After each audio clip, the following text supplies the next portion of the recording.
이어서 추가 질의를 계속해서 진행하도록 하겠습니다. 존경하는 우상호 의원님 질의해 주시기 바랍니다. 오자마자 바로 해요? 네. 네, 오전 질의에서 대체로 우리 의정 후보자님의 그 도덕적 결함이 없다는 점에 대해서 한 목소리로 칭찬을 한 바 있습니다. 그래서 아마 오후 질의는 주로 정책 질의로 되지 않겠는가 이렇게 생각이 듭니다. 저도 한 가지 좀 말씀을 드리겠습니다. 우리 국민들이 이제 군에 대한 신뢰가 자꾸 훼손되는 것이 대체로 보면 그 방산비리 문제가 많이 제기되고 있지 않습니까? 그리고 저 방산비리라는 게 대체로 이제 천문학적인 예산이 들어가는 주로 공군 또 해군 관련 장비들에서 많이 또 얘기가 되고 있고, 그런 점에서 본다면 우리 특히 공군 총장 출신이신 의장님께서 하셔야 할 역할이 굉장히 크다고 저는 이제 판단이 됩니다만, 가만히 보면 결국 이 문제가 제기되는 것이 이 전력 획득 분야에서 특히 초기 소요 제기 과정에서 어떤 전략 무기가 필요한지, 어떤 전력이 보강되어야 되는지에 대한 판단에서부터 내 무기 획득, 그의 운용 평가까지 일관되게 그 시스템들이 과연 잘 정책되어 있느냐 하는 문제가 계속 제기되는 것 같습니다. 근데 아무래도 보면 무기가 필요하다고 판단하는 쪽의 입장과 그것이 적당한가를 판단하는 평가 기관 사이의 문제가 좀 제가 볼 때는 적절한 균형이 이루어지지 않고, 왜냐하면 필요하다고 하는 쪽의 전문성이 훨씬 뛰어나고 그걸 평가하는 쪽의 전문성이 좀 뒤떨어지다 보니까 필요하다고 하는 쪽에서 필요하다고 하면 대체로 이거 뭐 운영하는 쪽에서 필요하다는데 이렇게 되면서 실제로는 그러다 보니까 그 소요제기의 적정성 평가하는 게 어려움이 있고요. 두 번째는 그 과정에서 그 무기 체계나 혹은 그 무기 자산의 소위 말하면 특히 이제 그게 국내뿐만 아니라 해외에서 도입할 때도 그 가격이 적절한가에 대한 평가 혹은 판단들이 굉장히 어려운 측면이 좀 있는 거 아니겠습니까? 네. 참모총장을 해보셨으니까 이 소요제기 과정에서의 무기 적절성 여부를 제3자 혹은 제 다른 단위에서 평가하는 시스템을 어떻게 보강하는 것이 좀 더 투명한 평가를 도입하는 방법이라고 생각하십니까? 지금 현재도 소요를 결정할 때는 그 통합 개념팀을 구성해서 국방부 합참, 방위사업청, 카이다, ADD, 기품원, 기타 관련되는 모든 기관에서 다 참여해서 하고 있습니다. 다만 현재 소요를 결정하는 것은 미래에 그 예측하는 부분들을 고려하면서 하기 때문에 사실 전력화 당시에는 그런 부분들이 조금 안 맞을 수가 있습니다. 특히 가장 밀접한 것은 우리 국방과학기술력이 그때쯤 되면 될 것이라고 생각해서 했는데 좀 못 따라오는 부분도 있을 수가 있고 그런 부분이 있습니다. 그래서 이제 사업을 진행하면서 그런 부분들을 정말 잘 이렇게 조정해가면서 이렇게 하는 것이 중요하다고 생각이 되고, 특히 지금 현재 투명성 위주로 이렇게 그 사업 절차가 많이 돼 있는데 앞으로는 투명성뿐만 아니라 효율성, 전문성, 그리고 쉽게 말하면은 인재도 계속해서 육성을 할 수 있는 그런 쪽에 모든 제가 드리는 말씀은 이제 언론적으로 맞는데요. 가령 이제 우리가 보통 국내 방산업체가 원가 부풀리게 했다.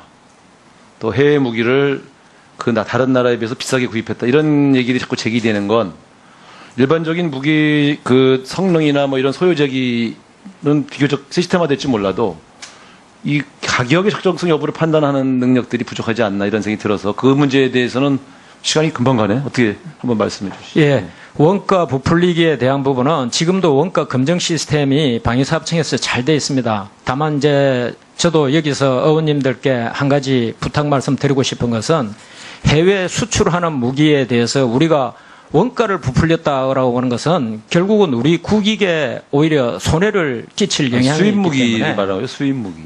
그러니까 수입 무기에 대해서는 해외에 판매하는 그런 가격들이나 이런 조사 시스템이 지금 굉장히 많이 강화되어 있습니다. 그렇지만 앞으로도 그런 것들도 지속적으로 더 전문성 있게 할 수 있도록 강화하는 부분은 필요하다고 생각합니다. 과거 종로에 보면 가령 부품 같은 경우 해외 다른 나라에는 가령 개당 뭐 한 3만 원에 팔았다. 예를 들면. 근데 우리나라는 그걸 30만 원에 도입한 적이 있다. 이런 것들이 문제가 된 적이 있지 않습니까? 지금은 그런 부분이 거의 없다고 저는 확신하고 네, 이 있습니다. 문제에 대해서는 제가 국정감사에서도 관심을 가지고 계속 제기할 문제이겠습니다만은 이 국가 예산의 낭비를 막기 위해서 적절한 평가. 잘 알겠습니다. 네, 우상호 의원님 수고하셨습니다. 다음은 존경하는 이정명 의원님 질의해 주시기 바랍니다. 예, 후보자님, 오전의 질의를 이어서 레드라인에 대해서 한 가지만 더 질문을 하겠습니다. 레드라인을 넘었느냐 안 넘었느냐가 중요한 게 아니라 넘었을 때 어떻게 정책 전환을 가져오느냐 하는 그것이 더 중요합니다. 대통령이 이미 정하고 공개해버린 그 레드라인을 넘었을 때 우리 군은 어떻게 해야 되느냐. 군이 어떻게 지금까지 해왔던 추진해왔던 정책에서 어떻게 전환을 해야 될 것이냐. 저는 우리가 지금 추진하고 있는 삼축 체계에서 킬체인이나 KMD를 병행해가면서도 가장 역점을 둬야 될 게 다시 KMPR로 이렇게 전환돼야 되지 않느냐 그렇게 생각합니다. 그래서 북한이 이 레드라인을 넘었을 때 북한 정권의 축출이라든가 붕괴에 관심을 가지고 준비를 하고 대비를 해야 되지 않느냐 이렇게 생각하는데 이 안보 위기 속에서 중요한 결심을 해야 될 합참의장으로서 어떻게 생각하십니까? 예, 지금 의원님 말씀에 공감하고 KMPR 부분에 있어서도 예, 우리가 충분히 좀 더 능력을 확충시켜야 된다고 생각하고 있습니다. 네. 역점을 그쪽에 둬야 되지 않겠나 그렇게 생각을 합니다. 한 가지 더 질문하겠습니다. 전시작전권 전환이 자주국방 군사 주권의 전제 조건이라고 보십니까? 전시작전권 전환 문제는 지휘를 지금 현재 전시의 지휘 구도를 미군 측에서 맡고 있는 것을 우리가 하느냐 안 하느냐 이 문제지 다른 어떤 그 부분에 손상은 없다고 생각하고 있습니다. 예, 전시작전권은 전시에 발동되는 그런 그 권한이기 때문에 어떤 뭐 자주, 주권, 자존심 이런 문제가 아니라 생존하고 바로 직결되는 그런 문제라고 생각합니다. 현대 사회에서 그리고 국제정치에서 독자적으로 국방을 이렇게 유지하는 나라는 하나도 없습니다. 가장 강국이라고 얘기하는 미국도 세계 도처에 동맹을 이렇게 유지를 해서 어떤 세계 평화라는 이런 것들을 추진을 하고 있고 미국뿐만 아니라 뭐 러시아, 중국, 심지어 북한까지도 독자적으로 이렇게 국방을 운영하지는 않습니다. 현대전에서 그 합동작전도 뭐 후보자님 잘 아시지만은 이 상호 보완적 그런 개념에서 상호 의존적인 그런 개념으로 이렇게 전환이 돼가지고 독자적으로 이렇게 방어를 하고 작전을 하고 하는 그런 경우는 없습니다. 그렇기 때문에 우리 지구상에서 가장 강력한 군사력을 가지고 있는 미국을 우리가 우방으로 가지고 있는 우리 미국을 잘 활용할 수 있는 같이 동맹으로서 잘 유지를 하면은 우리 국방에 가장 큰 도움이 되지 않겠나 이런 것들은 다 이렇게 생각할 수 있는데 굳이 그걸 이제 배제할 수 있는 그런 방안을 이렇게 검토하는 것은 고려를 해야 된다고 생각합니다. 그래서 합참의장으로 임명되면은 그런 분야에서 제로 베이스에서 다시 한번 전작권의 필요성과 한계점에 대해서 점검해서 우리 국가 이익에 잘못된다면은 잘못이 있다면은 대통령이 과감하게 건의해서 그 문제에 대해서 좀 심도 깊게 장기적인 차원에서 검토를 하자고 이렇게 건의를 해야 되지 않겠습니까? 그렇지 않겠습니까? 예, 한미동맹 강화에 대한 부분은 과거나 현재나 미래에도 변함이 없을 것이라고 확신하고 있습니다. 예. 지상군 역할에 대해서 후보자의 생각에 대해 이걸 물어보겠습니다. 미국은 아프가니스탄 전이라든가 이라크 전에서 최초 해공군력으로 정밀 타격으로 굉장히 그 주도권을 잡고 전쟁을 종결시킬 수 있다고 이렇게 오히려 초기 작전보다 뒤에 그 후속돼서 따라온 이 안정화 작전에 훨씬 많은 피해를 입었습니다. 초기 작전에 제가 알기로는 한 50여일 동안에 뭐 10손가락 안에 드는 피해를 입었지만은 안정화 작전을 하는 기간 동안에 4천여 명의 사망자가 이렇게 생긴 걸로 알고 있습니다. 이런 것들을 봤을 때 지상작전의 중요성은 어느 때보다도 뭐 강조를 해도 되지 않나. 육군이 지금 잘못된 어떤 그 인식 가운데 상대적인 박탈감을 가지고 있는 게 굉장히 많습니다. 후보자께서는 우리 이 한반도 전역에서 이 해군 공군이 우세권, 공중 우세권, 해양 우세권을 갖는데 과연 며칠 걸린다고 생각하십니까? 뭐 단적으로 제가 이렇게 표현하기는 구체적으로 말씀드리기는 애매하지만 지금 현재 저희 개념은 적어도 3일 이내에 공중 우세권을 획득할 수 있다고 보고 있습니다. 네. 네. 이정명 의원님 수고하셨습니다. 다음은 존경하는 김중로 의원님 질의해 주시기 바랍니다. 예. 아침 질문에 이어서 레드라인 어제 대통령께서 개념이 잘못됐다고 제가 지적을 했는데 이런 것들을 앞으로 합참의장께서 잘 조언을 해드려야 될 것 같아요. 지금 안보라인에 군사 전문가가 없어서 어제와 같은 시행착오가 자주 일어날 것 같은 느낌이 염려스러워서 그래요.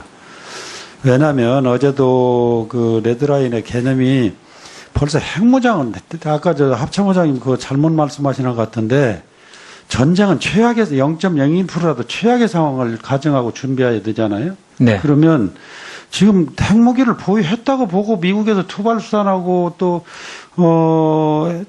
핵무기를 탑재할 수 있느냐 또 거리 따지고 이러고 있는데 핵무기를 확인하지 않았다고 해서 답변을 명확하게 못 하시는데 일단은 핵을 실치만 가졌다고 볼 수밖에 없잖아요, 지금.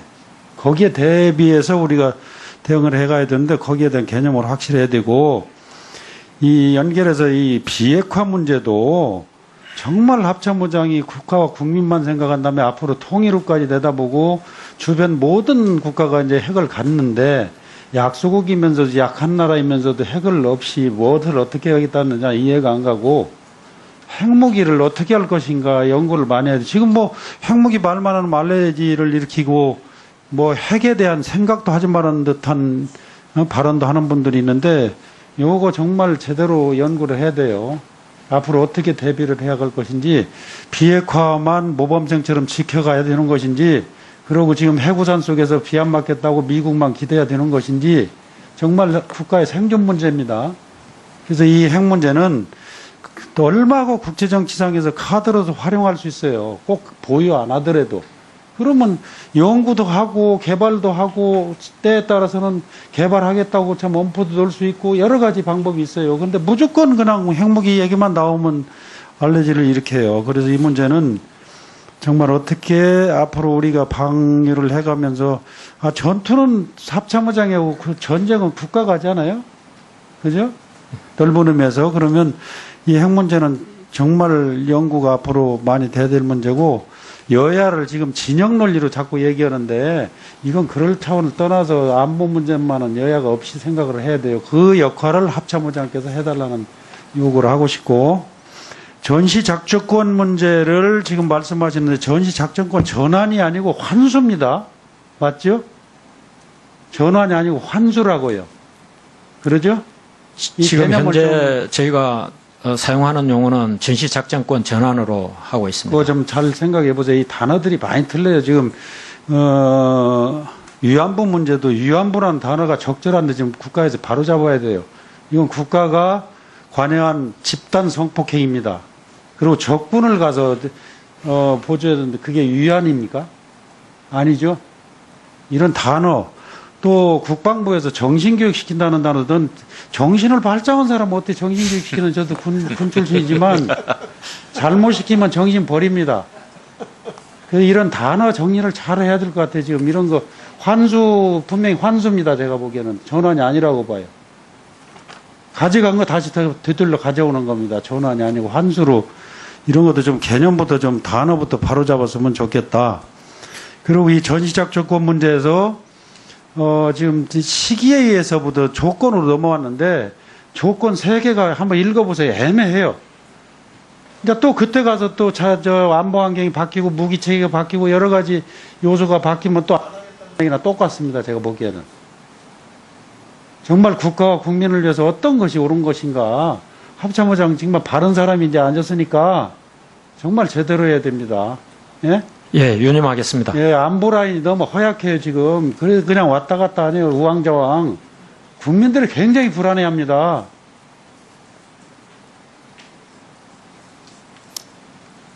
그 군 통합군 문제도 그래요. 시간이 좀 부족할 것도 같은데 지금 7대3입니다. 인건비 포함해서 전력 운영비가 70이에요. 전력 증강이 30%. 이거 거꾸로 엎어져야 됩니다. 30대 70으로. 전력 증강이 좀 국민들은 40조 이상 주면서 전부 다 전력 증강에 쓰시는지 아는데 안보는 눈높이에 안 와 있어요. 40대 1의 국력을 가지고도 질질질 북한에 끌려다니는 형국이에요, 지금. 누가 이거 책임져야 됩니까? 그래서 통합군으로 해서 조직을 슬림화시켜서 국방비 계속 안 갑니다. 보세요.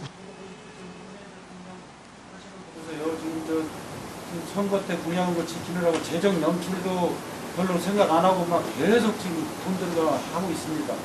국방비 오겠어요? 네. 제대로 해서 조직을 제대로 준비하고 돈을 재정을 이런 데서 정말 아껴서 군 전체 사기 문제도 있고 여러 가지가 있을 겁니다. 이거 좀 제대로 좀 해줬으면 좋겠다.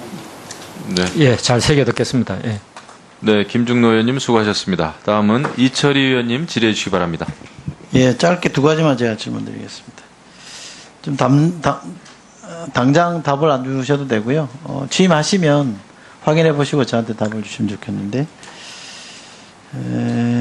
하나는 뭐 부탁 말씀 겸 당부 말씀인데, 우리 국방위를 여야를 막론하고 국방위를 우리 국방정책 수립하거나 안보태세를 확립하는 데서 파트너로 삼아달라는 말씀을 드립니다. 그래서 예.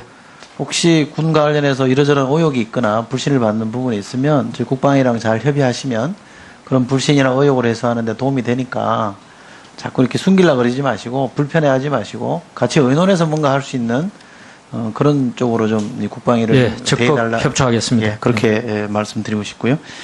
하나는 저는 여기 국방위 와서 귀에 따갑게 들었던 말이 삼축 개념입니다. 킬체인, KMD, KMPR인데 뭐 다 좋은 거긴 합니다만 이제 북한이 ICBM이나 핵무기나 이렇게 계속 이제 진도가 나가고 있으니까 저는 우리 이정명 의원님 말씀처럼 KMPR에 상당한 좀 비중이 실려야 된다고 저는 보는데 KMPR과 관련해서 예산 요구되는 거나 무기가 이렇게 배정되어 있는 거 보면 좀 빈약해요. 그래서 이 개념을 우선 삼축 중에도 우선순위를 조정하는 문제나 전체적인 개념을 좀 다시 한번 쭉 정리를 해보시고 그게 맞춰서 무기도 어떻게 좀 이게 소팅을 새롭게 할 수 있는지도 좀 정리해서 나중에 저에게 한번 보고할 기회가 있을 때 정리된 보고를 한번 해주시면 좋겠습니다. 아마 그 KMPR의 예산과 관련된 부분은 사실은 킬체인과 같이 함께 할 수 있는 그런 전력들이 많이 있습니다. 네, 그러다 보니까 킬체인 예산으로 포함돼 가지고 아마 KMPR에는 예산이 적은 것처럼 그렇게 인식될 수 있는데 의원님께서 지적하신 대로 면밀하게 검토해서 그러한 능력을 충분히 갖도록 하겠습니다. 그 대북 메시지와 관련해서도 저는 가능하시면 킬체인보다는 KMPR로 분류하는 게 더 효율적이다, 효과가 있을 거다는 말씀을 드리겠습니다. 이상. 예, 유념하겠습니다. 다 하셨어요? 예, 이철희 의원님 수고하셨습니다. 다음은 존경하는 정진석 의원님 네. 질의해 주시기 바랍니다. 그 자료를 좀 보다가 좀 이해하기 어려운 부분이 있어서 좀 질문을 좀 드려야 되겠습니다. 후보자님 아드님 네. 정희용 군 병적 기록표를 보니까 학력 사항이 고등학교 졸업으로 표시되어 있습니다. 병적 기록부에. 근데 아드님은 병역 의무를 기무사 행정병으로 만기 제대했습니다. 그런데 기무사 부대원 선발 기준 세부 사항인 자격 요건을 보면 기무사 행정병은 대학 재학 이상 학력 소지자만 선발 가능하도록 되어 있습니다. 그러니까 아드님이 병적 기록표에 고졸이라고 스스로 기재를 했는데 고등학교 졸업 학력자가 기무사의 행정병으로 선발이 됐다. 이것은 좀 납득이 안 되는 부분입니다. 제가 좀 알아보니까 5기를 했다. 그 당시에 미국의 그 대학에 재학 중이었는데 오기를 해가지고 했다 이런 이야기거든요. 근데 이 배속되는 선발 절차는 전산 추첨으로 이렇게 되는 거 아닙니까? 전산 추첨으로. 그런 시스템에서 고졸 학력을 적은 후보자가 기무사 행정병 선발됐다? 이것은 두 가지 가능성이 있어요. 이건 뭐 특혜를 받았거나 아니면 선발 시스템에 문제가 있거나 둘 중 하나인데 여기에 대한 좀 해명이 필요할 것 같습니다. 아마 육군에서 이 특기를 분류하는 것은 그 병적 기록부를 보고 하는 것이 아니라 입대해서 본인들이 작성하는 어떤 그 자료 양식에 의해서 하는 것으로 알고 있습니다. 그래서 그렇게 바로 한 것으로 알고 있고 저는 아들의 병력 문제에 제가 일체 관여한 그러면 제가 들고 있는 이 병적 기록표는 정희용 군이 만기 제대 이후에도 그대로 병무청에 남아있는 기록입니다. 여기에도 학력은 고등학교 졸업으로 표기되어 있거든요. 이건 어떻게 해명하시겠습니까? 그 병무청의 병적 기록부는 제가 확인할 수 있는 사안이 아니라서 잘 모르겠는데 아마 거기도 대학 재학으로 다시 바뀐 걸로 알고 있습니다. 보세요. 본 의원이 수집한 자료에 의하면 입영일자 2011년 9월 19일, 전역일자 2013년 6월 18일, 학력 고등학교 졸업 이렇게 표기되어 있어요. 여전히. 제가 확인해 그걸 보십시오. 확인할 수 있는 그런 그 직위가 한 번도 없었기 때문에 그러면- 확인을 못했는데 앞으로 아니, 제가 아니. 수정 요구를 하겠습니다. 아니, 그럼 지금 병무청에 소장하고 있는 병적 기록부가 잘못됐다는 것을 뭐 인정을 하시는 거예요? 뭐예요? 그러니까 오늘 국감이 끝나기 전에 확인할 수 있는 문제 아니겠어요? 예, 그래서 그 병무청의 병적 기록부는 제가 관리하는 사안이 아니니까 아니, 그러니까. 확인해서 저는 제가 생각할 때는 그게 잘못됐다고 생각하고 있습니다. 병무청의 병적 기록표가 잘못됐다? 네. 그러면 잘못된 경위에 대해서 누가 군 당국에서 해명을 해줘야 되지 않겠습니까? 그럼 의원님께 개별 설명을 올릴 수 있도록 아니, 개별 하겠습니다. 설명이 아니죠. 지금 인사청문회를 진행하고 있는 청문위원들에게 공의 설명을 해야 될 사항이라고 생각을 합니다. 이게 수많은 공직자들이 인사청문회에서 가족 문제 가지고 병역 의무 문제 가지고 다 예민하게 지금 다뤄지는 사항 아니겠어요? 근데 어쨌든 본인이 입대하는 장병이 고졸이라고 표기를 했는데 고졸은 갈 수 없는 기무사에서 근무를 했다 이거죠. 처음에 신검 받을 때는 고졸 상태였고 실제 입대는 대학 재학 중에 아니 와서 그러니까 했습니다. 예. 실제 자대 배치할 수가 없는 거예요. 고졸 학력자가. 자대 배치인 기무사에 갈 수가 없는 요건이에요. 아드님은. 왜?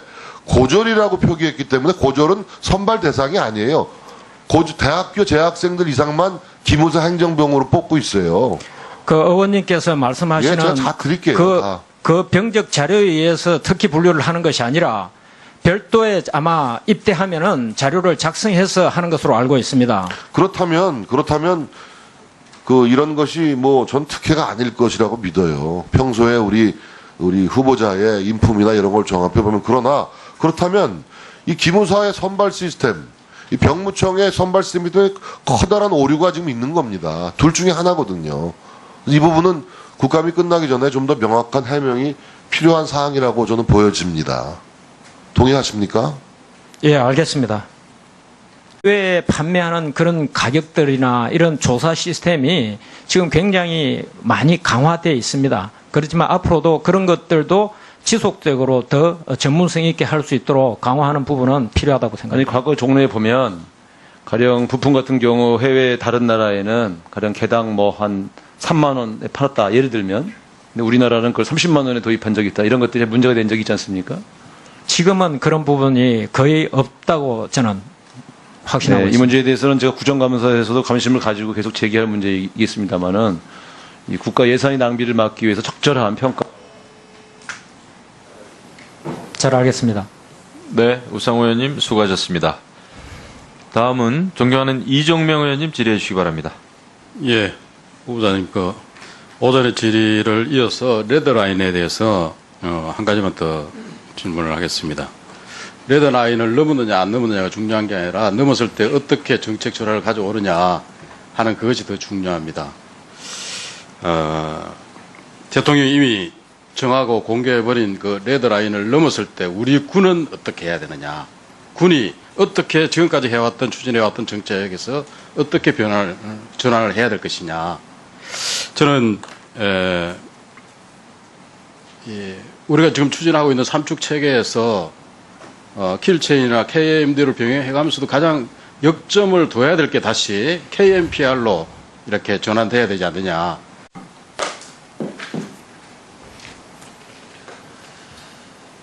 이어서 추가 질의를 계속해서 진행하도록 하겠습니다.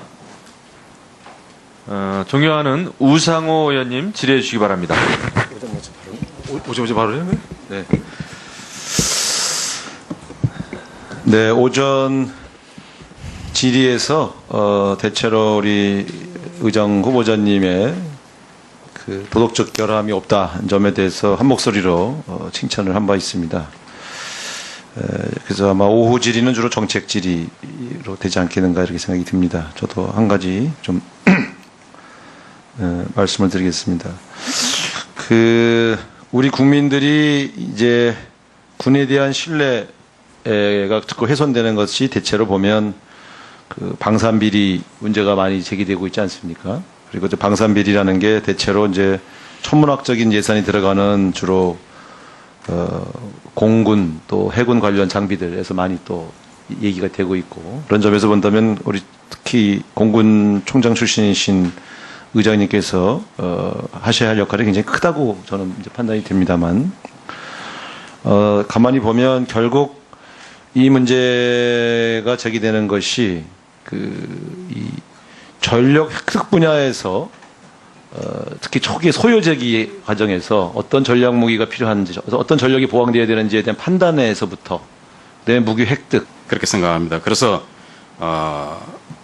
북한이 이 레드라인을 넘었을 때 북한 정권의 축출이라든가 붕괴에 관심을 가지고 준비를 하고 대비를 해야 되지 않느냐 이렇게 생각하는데, 이 안보 위기 속에서 중요한 결심을 해야 될 합참 의장으로서 어떻게 생각하십니까? 예, 지금 의원님 말씀에 공감하고 KMPR 부분에 있어서도 우리가 충분히 좀 더 능력을 확충시켜야 된다고 생각하고 있습니다. 네, 역점을 그쪽에 둬야 되지 않겠나 그렇게 생각을 합니다. 한 가지 더 질문하겠습니다. 전시작전권 전환이 자주국방 군사 주권의 전제 조건이라고 보십니까? 전시작전권 전환 문제는 지휘를 지금 현재 전시의 지휘 구도를 미군 측에서 맡고 있는 것을 우리가 하느냐 안 하느냐 이 문제지 다른 어떤 그 부분에 손상은 없다고 생각하고 있습니다. 예, 전시작전권은 전시에 발동되는 그런 그 권한이기 때문에 어떤 뭐 자주, 주권, 자존심 이런 문제가 아니라 생존하고 바로 직결되는 그런 문제라고 생각합니다. 현대 사회에서 그리고 국제정치에서 독자적으로 국방을 이렇게 유지하는 나라는 하나도 없습니다. 가장 강국이라고 얘기하는 미국도 세계 도처에 동맹을 이렇게 유지를 해서 어떤 세계 평화라는 이런 것들을 추진을 하고 있고, 미국뿐만 아니라 하면서 하기 때문에 사실 전력화 당시에는 그런 부분들이 조금 안 맞을 수가 있습니다. 특히 가장 밀접한 것은 우리 국방과학기술력이 그때쯤 되면 될 것이라고 생각해서 했는데 좀 못 따라오는 부분도 있을 수가 있고 그런 부분이 있습니다. 그래서 이제 사업을 진행하면서 그런 부분들을 정말 잘 이렇게 조정해가면서 이렇게 하는 것이 중요하다고 생각이 되고, 특히 지금 현재 투명성 위주로 이렇게 그 사업 절차가 많이 돼 있는데 앞으로는 투명성뿐만 아니라 효율성, 전문성, 그리고 쉽게 말하면은 인재도 계속해서 육성을 할 수 있는 그런 쪽에 모든 제가 드리는 말씀은 이제 언론적으로 맞는데요. 가령 이제 우리가 보통 국내 방산업체가 원가 부풀리게 했다. 또 해외 무기를 다른 나라에 비해서 비싸게 구입했다. 이런 얘기들이 자꾸 제기되는 건 일반적인 무기 그 성능이나 뭐 이런 소요제기는 비교적 시스템화될지 몰라도 이 가격의 적정성 여부를 판단하는 능력들이 부족하지 않나 이런 생각이 들어서 그 문제에 대해서는 시간이 금방 가네. 어떻게 한번 말씀해 주시죠. 예. 원가 부풀리기에 대한 부분은 지금도 원가 검증 시스템이 방위사업청에서 잘 돼 있습니다. 다만 이제 저도 여기서 의원님들께 한 가지 부탁 말씀 드리고 싶은 것은 해외 수출하는 무기에 대해서 우리가 원가를 부풀렸다고 하는 것은 결국은 우리 국익에 오히려 손해를 끼칠 영향이 수입 있기 무기를 때문에 말하고요. 수입 무기. 그 수입 무기에 대해서는 해외 그 외 운용 평가까지 일관되게 그 시스템들이 과연 잘 정착되어 있느냐 하는 문제가 계속 제기되는 것 같습니다. 근데 아무래도 보면 무기가 필요하다고 판단하는 쪽의 입장과 그것이 적당한가를 판단하는 평가 기관 사이의 문제가 좀 제가 볼 때는 적절한 균형이 이루어지지 않고, 왜냐하면 필요하다고 하는 쪽의 전문성이 훨씬 뛰어나고 그걸 평가하는 쪽의 전문성이 좀 뒤떨어지다 보니까 필요하다고 하는 쪽에서 필요하다고 하면 대체로 이거 뭐 운영하는 쪽에서 필요하다는데 이렇게 되면서 실제로는 그러다 보니까 그 소요제기의 적정성 평가하는 게 어려움이 있고요. 두 번째는 그 과정에서 그 무기 체계나 혹은 그 무기 자산의 소위 말하면 특히 이제 그게 국내뿐만 아니라 해외에서 도입할 때도 그 가격이 적절한가에 대한 평가 혹은 판단들이 굉장히 어려운 측면이 좀 있는 거 아니겠습니까? 네. 참모총장을 해보셨으니까 이 소요제기 과정에서의 무기 적절성 여부를 그 제3자 혹은 제 다른 단위에서 평가하는 시스템을 어떻게 보강하는 것이 좀 더 투명한 평가를 도입하는 방법이라고 생각하십니까? 지금 현재도 소요를 결정할 때는 그 통합 개념팀을 구성해서 국방부 합참, 방위사업청, 카이다, ADD, 기품원, 기타 관련되는 모든 기관에서 다 참여해서 하고 있습니다. 다만 현재 소요를 결정하는 것은 미래에 그 예측하는 부분들을